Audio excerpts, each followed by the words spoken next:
예, 오늘의 말씀 같이 나누겠습니다. 창세기 1장 1절과 2장 1절 말씀입니다.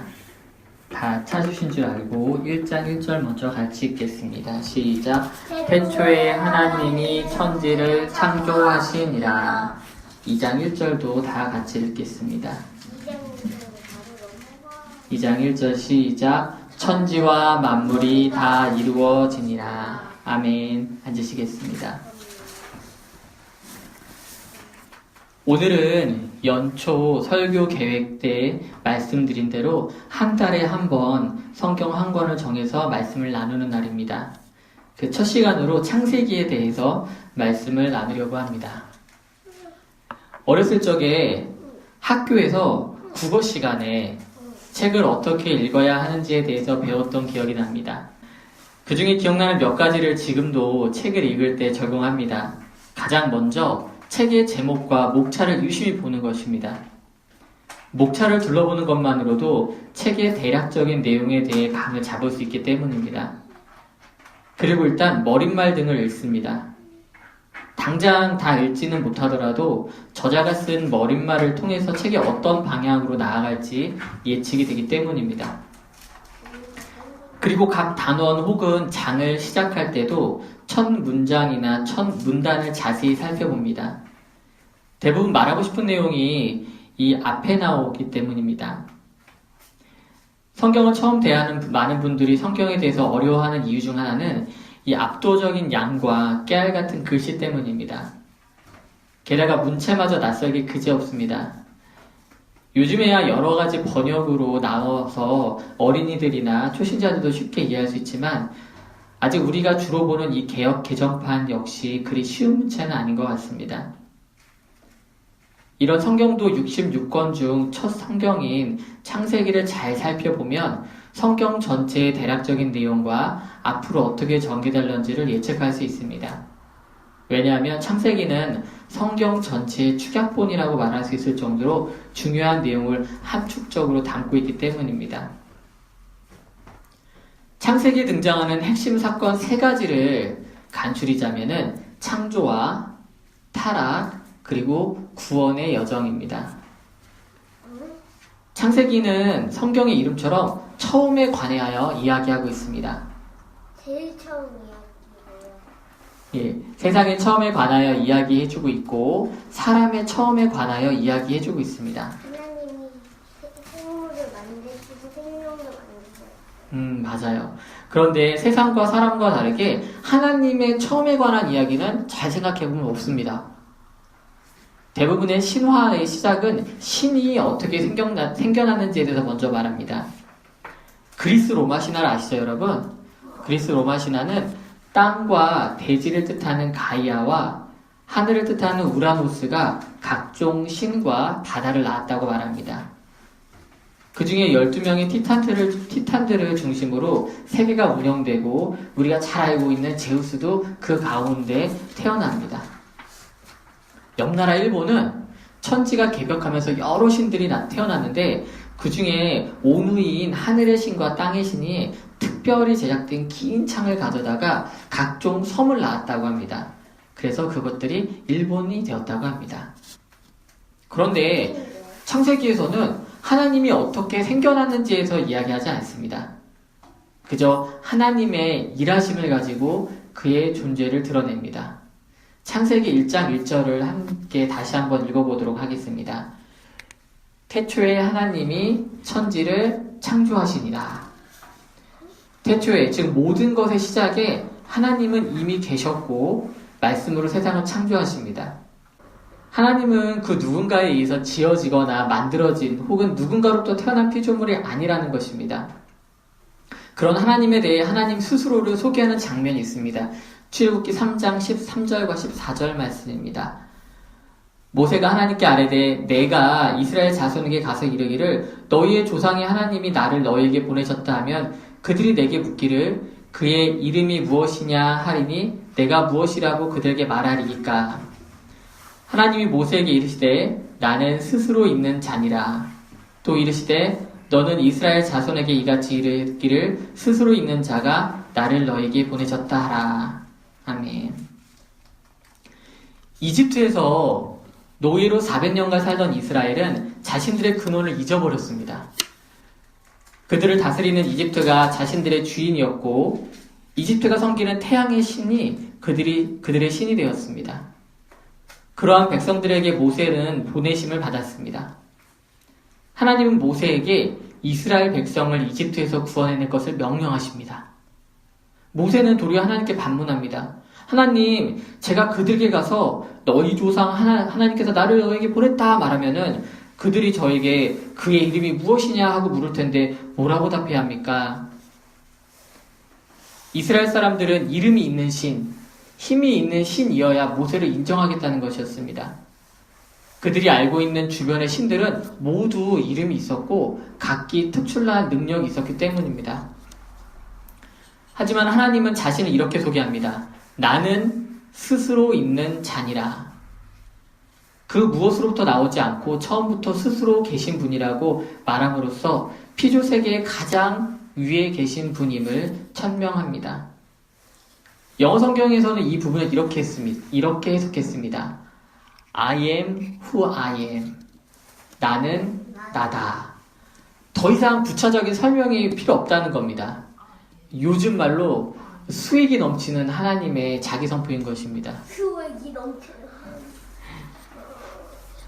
하나님이 만드신 완전한 세계에서 그런데 안타깝게도 죄로 인한 타락이 일어났습니다. 하나님의 형상을 따라 지음받은 인간이 지은 죄입니다. 이 죄는 뱀에게 핑계될 것이 아니라 사람 속에 있는 높아지고 싶어하는 욕망, 사람이 하나님과 같이 되려고 하는 그 마음에서부터 시작된 것입니다. 하나님은 사람에게 자유의지를 주셨습니다. 그 자유의지 자체가 하나님이 우리를 사랑하시는 구체적인 증거입니다. 하나님은 사람을 특별하게 만드셨다고 성경은 말합니다. 창세기 1장 26절 말씀입니다. 하나님이 이르시되 우리의 형상을 따라 우리의 모양대로 우리가 사람을 만들고 그들로 바다와 바다의 물고기와 하늘의 새와 가축과 온 땅과 땅에 기는 모든 것을 다스리게자 하시고 하나님께서는 하나님의 형상을 따라 지은 사람에게 하나님이 만드신 세상을 다스리게 위임하십니다. 하나님 보시기에 좋게 만드신 세계를 잘 관리하고 그 아름다움과 질서가 잘 유지되게 청지기로서 우리를 세우셨습니다. 다만 하나님께서 한 가지 일만 하지 말라고 하셨습니다. 동산 한가운데 있는 나무의 열매는 먹지 말라는 것이었습니다. 그때 간교한 뱀이 사람들을 충동하여 결국 죄를 저지르게 합니다. 사실 그것이 나무의 열매였는지 아니었는지가 중요하지 않습니다. 하나님이 정하신 선이 있었다는 것입니다. 넘지 말아야 할 선이 있었다는 것입니다. 그것에 순종하느냐, 불순종하느냐의 문제였던 것이었습니다. 사람은 그 선을 넘음으로써 불순종했고 하나님 중심이 아닌 자기 중심의 삶을 살아가기로 시작했습니다. 자기 중심적인 삶에는 하나님이 없습니다. 나를 지으신 창조주 하나님을 내 삶 속에서 밀어낸다는 것입니다. 우리가 끊임없이 삶을 사는 가운데 어려움이 있는 것은 내가 내 힘으로 살려고 아등바등하기 때문입니다. 내 욕심을 채우기 위해서 발버둥 칠수록 늪에 빠지기만 합니다. 그 해결책이 무엇입니까? 세상에서 말하는 마음을 비우자, 다 내려놓자, 정신 수양을 하자 이런 것이 아닙니다. 다시 내 삶 속에 그 한가운데 하나님이 계셔야 합니다. 그랬을 때 주님의 말씀이 내 삶의 기준을 잡아주고 방향을 제시해 줍니다. 그분의 목소리에 귀 기울이는 삶을 살 때 우리는 창조 원리대로 창조의 완성에 어울리는 삶을 살 수 있는 것입니다. 그런 삶을 진정으로 누리는 저와 여러분이 되길 주님의 이름으로 축원합니다. 이 타락의 사건으로 인한 죄의 문제는 사람에게 삶의 고통과 죄의 결과로 죽음이라는 결론을 얻게 되었습니다. 창세기 3장 이후 사람은 그 굴레에서 벗어나지 못합니다. 사실 그것이 계속해서 반복되는 것이 바로 구약 성경입니다. 그러한 상태에 빠진 사람을 향한 구원의 여정이 이제 시작됩니다. 이집트의 노예 생활에서 구원하신 분도 하나님이시오. 가나안 땅을 정복하신 분도 하나님이시오. 주변 나라들의 위협 가운데서 지키시는 분도 바로 하나님이셨습니다. 제가 말씀을 시작하면서 창세기가 성경의 축약본이라고 말씀드렸습니다. 창세기를 다른 방법으로 구분하자면 1장부터 11장까지를 한 구간으로 나누고 12장부터 끝장인 50장까지를 또 나눕니다. 앞부분은 세상과 인류의 처음에 관한 얘기였다면 이 뒷부분은 4명의 인물을 중심으로 한 이스라엘 족장 시대에 대해서 말해주고 있습니다. 우리가 잘 알고 있는 아브라함, 이삭, 야곱, 요셉 이야기가 나옵니다. 12장 이후에 마치 성경의 초점이 이제는 하나님이 아니라 사람에게 옮겨진 것 같이 보입니다. 그러나 정확하게는 하나님의 초점이 인간으로 옮겨진 것인 겁니다. 불순종으로 타락한 인간이기에 하나님은 그들을 도리어 찾아가서 도와주려고 합니다. 아브라함에게 찾아가 이삭을 약속하셨고 야곱과 어두운 밤에 함께 하셨으며 옥에 갇힌 요셉과 함께 하셨습니다. 창세기는 이제 사람과 함께 하시는 하나님에 대해서 서술합니다. 왜냐하면 하나님은 사람, 즉 저와 여러분을 사랑하시기 때문입니다. 첫사람 아담과 하와가 하나님께 죄를 지은 직후의 장면으로 다시 돌아가 보겠습니다. 창세기 3장 21절 말씀입니다. 여호와 하나님이 아담과 그의 아내를 위하여 가죽옷을 지어 입히시니라. 아담과 하와가 금지된 나무 열매를 먹고 눈이 밝아져서 자기들이 벗은 줄로 알게 되어서 무화과 나무 잎으로 치마를 삼아 몸을 가립니다. 그것은 허리를 가리는 정도로 작고 약하며 급조된 것이었습니다. 하나님께서는 그들을 찾으시고 그들이 지은 죄의 결과에 대해서 말씀해 주십니다. 스스로 힘써 일해야 하며 삶을 개척해야 한다는 것이었습니다. 땀 흘리고 평생 수고하다가 결국 흙으로 돌아갈 것이라고 말씀하십니다. 그런데 그렇게 끝내고 사람을 그냥 쫓아내버리지 않으십니다. 그들이 앞으로 살게 될 거친 세상에서 그들을 보호할 가죽옷을 직접 지어 입히십니다. 하나님의 보호하심과 그리고 끝내는 구원하시겠다는 그 의지가 죄가 발생하자마자 바로 그 자리에서 나타나는 것입니다. 하나님의 놀라운 사랑은 사람의 죄가 발생된 그곳, 그 비참한 곳에서 바로 발휘됩니다. 이 하나님의 사랑이 저와 여러분에게도 향하고 있다는 사실을 믿으시기 바랍니다. 창세기에 나타난 하나님의 사랑은 요셉을 통해서도 볼 수 있습니다. 요셉은 삶에서 2번의 큰 위기를 겪습니다. 한 번은 형제들이 자신을 죽이려고 했습니다. 아버지의 사랑을 독차지하는 요셉을 보고 질투를 느낀 형제들은 사람이 없는 곳에서 요셉을 구덩이에 가두고 죽이려고 했지만 그 곁을 지나가던 미디안 상인들에게 팔아 마침내 이집트의 친위대장 보디발 장군의 집에 노예로 들어가게 됩니다. 이때 첫 번째 하나님의 사랑하심이 나타납니다. 창세기 39장 2절과 3절 말씀입니다. 여호와께서 요셉과 함께 하심으로 그가 형통한 자가 되어 그의 주인 애굽 사람의 집에 있으니 그의 주인이 여호와께서 그와 함께 하심을 보며 또 여호와께서 그의 범사에 형통하게 하심을 보았더라. 낯선 땅 노예로 팔린 이 어린 소년에게 하나님이 먼저 함께 해주십니다. 하나님이 함께 하시니 그가 형통하게 되었고 그것을 주변 사람들조차 알게 되었습니다.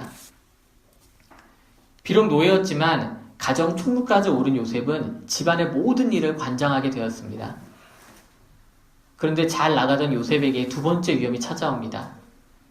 바로 주인인 보디발의 아내가 요셉을 유혹하는 것이었습니다. 함께 죄를 짓자고 함께 죄를 짓자며 그를 유혹합니다. 죄의 유혹 앞에 요셉은 단호했습니다. 요셉은 보디발에게 죄를 짓는다고 말하지 않고 그 가운데 하나님 앞에 자신은 죄를 지을 수 없다고 확실하게 선을 긋습니다. 그러나 보디발의 아내의 관계는 그를 결국 왕의 죄수들을 가두는 깊은 감옥에 갇히게 합니다. 요셉은 그 어떤 사람보다 삶의 굴곡이 많았습니다. 10 아들 중에 가장 사랑받는 아들로 높이 올라갔다가 노예로 팔려서 바닥의 삶을 살았습니다. 다시 가정 총무까지 오르면 높이 올라갔다가 억울한 누명으로 죽음 직전까지 다시 내몰렸습니다. 가정 총무에서 죄수로 떨어진 가운데 있는 39장 21절과 23절 말씀을 보겠습니다.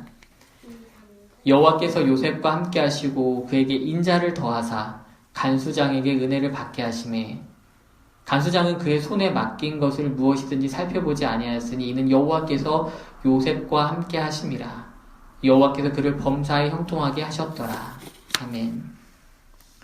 다시 한번 위기에 빠진 그의 삶에 하나님이 직접 개입하시어 함께 해주십니다. 그로 인해 그의 삶이 다시 한번 형통의 길을 걷게 됩니다. 이처럼 하나님은 사람과 함께 하십니다. 정확하게는 죄에 빠진, 위기에 빠진 사람들과 함께 하십니다. 그 이후 나오는 구약의 이야기들이 무엇입니까? 반복되는 위협과 위험, 그리고 죄의 결과에 허덕이는 사람들을 구원해내시는 하나님의 일하심이 아니겠습니까? 말로 어르기도 하시고 죄의 결과를 당하게 두기도 하시며 선지자들을 보내어 하나님께 돌아오게끔 외치는 분이 바로 하나님 아니십니까? 이러한 하나님이 지금도 우리와 함께 하십니다. 하나님의 유일한 관심사, 구분의 초점은 바로 저와 여러분이기 때문입니다. 이처럼 창세기에 나타난 하나님의 일하심은 마침내 우리에게 예수 그리스도를 보내주심으로 구원의 완성을 나타내셨습니다. 하나님의 아들이 직접 문제를 해결하기 위해 우리 가운데 오신 것입니다. 그 장면을 마태복음은 이렇게 말해주고 있습니다.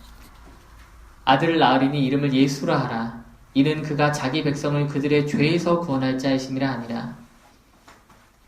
보라 처녀가 잉태하여 아들을 낳을 것이요 그의 이름은 임마누엘이라 하리라 하셨으니 이를 번역한즉 하나님이 우리와 함께 계시다 함이라.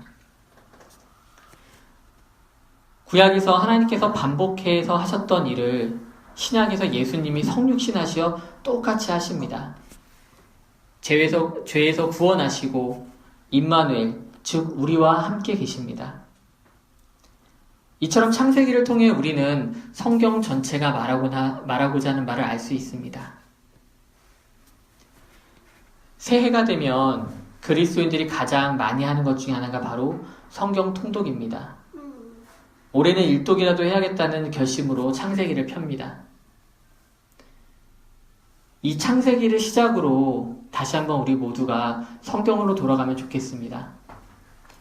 작심 3일일지라도 작심 창세기라도 되었으면 좋겠습니다. 성경 통독을 위한 좋은 방법들이 많이 있습니다. 그 중에 맥체인 성경 읽기표라는 것이 있습니다. 맥체인 목사님이 자신들의 성도들을 위해 만든 성경 읽기 방법입니다. 창세기부터 그냥 읽어내려가던 기존의 방식을 벗어나 성경을 크게 4부분으로 나누어 동시에 읽어가는 방법입니다. 그 시작점은 4군데입니다. 창세기, 마태복음, 에스라, 사도행전입니다. 창세기는 세상과 이스라엘의 시작을, 마태복음은 예수님의 복음 사역과 십자가의 구속을, 에스라는 이스라엘이 멸망당한 뒤 새 시대의 시작을 알리는 것으로, 또한 사도행전은 예수님께서 부활, 승천 후 남은 자들이 교회를 세워가는 교회의 시작을 나타냅니다. 그냥 순서대로 읽는 것도 나름의 은혜가 있지만 이 4개의 시작점을 출발로 성경을 읽으면 처음이라고 하는 그 느낌, 그것이 갖는 흥분과 기대감, 그 놀라움은 맛볼 수 있습니다. 맥체인 읽기표에 따르면 1년의 구약은 1번, 신약과 시편은 2번씩 통독할 수 있습니다. 아직 1월이니 아직 시작하지 못하셨다면 지금이라도 한번 시작해 보시면 좋겠습니다. 지난 주간 교회 몇 가지 일이 좀 있었습니다. 이 이야기를 마지막으로 말씀을 마치려 합니다. 우리 교회가 이 예배터를 작년 10월 중순에 계약하고 인테리어를 시작했습니다. 그 사이 우여곡절이 참 많았습니다. 입당 예배 전날까지도 결국 생각했던 대로 다 준비하지 못하고 예배를 드렸습니다. 그리고 지난주에야 마지막 장금을 치렀습니다. 100여일 동안 많은 일들이 있었습니다. 먼지 쌓인 이곳에서 이 칠하지 않는 강단 위에서 첫 예배를 드렸던 일도 어느새 까마득하게 느껴집니다. 그때는 상상할 수 없었던 많은 일들이 지난 100일간 있었습니다. 보증금과 인테리어만 가지고 겨우 시작했는데 하나님께서 함께 하셔서 지금의 모습을 완성할 수 있었습니다. 또 한 가지 일은 새로운 교회와 동역하게 되었다는 것입니다. 작년에 입당 예배를 드리면서 감사의 의미로 해외 선교사님 한 가정에 선교원금을 보내기 시작했습니다. 알다시피 우리 교회도 미자립 상태입니다. 여러 교회와 개인들의 후원으로 유지되고 있는 교회입니다. 일반적으로 교회 후원을 받는 것은 다른 교회로부터 선교 후원을 받는 것은 교회 설립 전이나 또는 교회 설립 초기에 집중적으로 이루어집니다. 우리 교회가 예배터를 얻은 것은 지난달이지만 가정교회로부터 시작한 것은 1년 반이 넘었고 대부분의 후원은 그때부터 받고 있었습니다. 그런데 이번 달에 들어서 예상하지 못한 손길들을 통해서 새롭게 후원을 받게 되었습니다. 금액과 기간이 중요한 게 아니라 전혀 기대하지 못했던 상황에서 하나님께서 하셨다는 것입니다. 하나님의 일하심을 보고 우리 교회가 받는 교회에서 머물지 않길 원했습니다. 그래서 하나님이 주시는 마음으로 알고 얼마 전에 해외에 세워진 가정교회에 이번 달부터 소액이나마 선교헌금을 보내고 있습니다. 기대하기로는 매년 한 교회씩 늘어나고 싶습니다. 우리가 받는 이 사랑이 넘쳐 흐르기 때문에 우리도 나누었으면 합니다. 이 모든 게 하나님의 은혜와 성도 여러분들의 헌신으로 된 것이기에 저 같은 숟가락만 얻는 목사인 저는 이제 감사할 수밖에 없습니다. 창세기 말씀을 준비하면서 하나님께서 처음 마음을 다시 주셨습니다. 교회가 세워지기 시작했을 때 그 기대감과 두려움, 그 떨림이 생각났습니다. 그러면서 또한 안도감을 느낄 수 있었습니다. 왜냐하면 창세기는 시작에 대한 말씀일 뿐 아니라 완성의 말씀이기 때문입니다. 창세기 2장 1절 말씀입니다. 천지와 만물이 다 이루어지니라. 하나님이 시작하신 일을 하나님께서 완성하셨기 때문에 안심할 수 있습니다. 하나님의 시작하심 중간에 사람의 실패가 있었지만 하나님은 그의 성실하심으로 마침내 구원의 역사를 완성하셨습니다. 우리가 창조주이신 하나님의 손에 안전하게 붙들린 존재임을 잊지 않길 원합니다. 우리가 우리 뜻대로 각기 제 갈 길을 가는 것 같아도 결국 하나님이 가죽옷을 손수 지어 입히신 것처럼 하나님의 보호하심 아래 있음을 잊지 않길 원합니다. 사랑하는 성도 여러분, 이 시작과 완성의 기쁨이 온전히 저와 여러분의 것이 되길 주님의 이름으로 축원합니다.